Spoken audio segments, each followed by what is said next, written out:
ചെട്ടികുളങ്ങര ദേവീക്ഷേത്രത്തിൽ അശ്വതി മഹോത്സവം നടന്നു. കുട്ടികൾ കെട്ടിയൊരുക്കി വൈകിട്ട് കൊണ്ടുവന്ന കെട്ടുകാഴ്ചകളും കെട്ടുകാഴ്ചകൾക്ക് മുന്നിലെ ജീവിത എഴുന്നള്ളത്തും പുലർച്ചെ നടക്കുന്ന ദേവിയുടെ യാത്രയപ്പ് ചടങ്ങുമായിരുന്നു അശ്വതി ഉത്സവത്തിന്റെ പ്രധാന ചടങ്ങുകൾ. ചെട്ടികുളങ്ങര ദേവീക്ഷേത്രത്തിലെ അശ്വതി മഹോത്സവം ഭക്തി നിർഭരവും വിസ്മയ കാഴ്ചകൾ കൊണ്ട് സമ്പന്നവുമായിരുന്നു.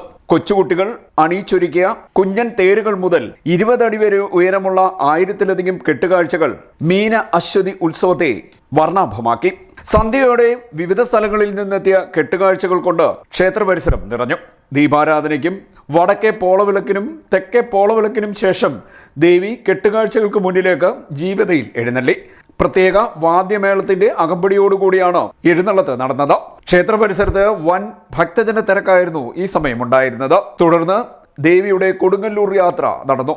മീനഭരണി ആഘോഷത്തിൽ പങ്കുകൊള്ളാൻ ദേവി സ്വന്തം മാതാവ് എന്ന വിശ്വാസമുള്ള കൊടുങ്ങല്ലൂരിലേക്ക് പോകുന്നതായാണ് ഐതിഹ്യം.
ദേവീസ്തുതികൾക്കിടയിൽ ജീവിത വേഗത്തിൽ വടക്ക് ദിക്കിലേക്ക് നീങ്ങി അപ്രത്യക്ഷമാകുന്നതോടെ ആചാരവെടി മുഴക്കി.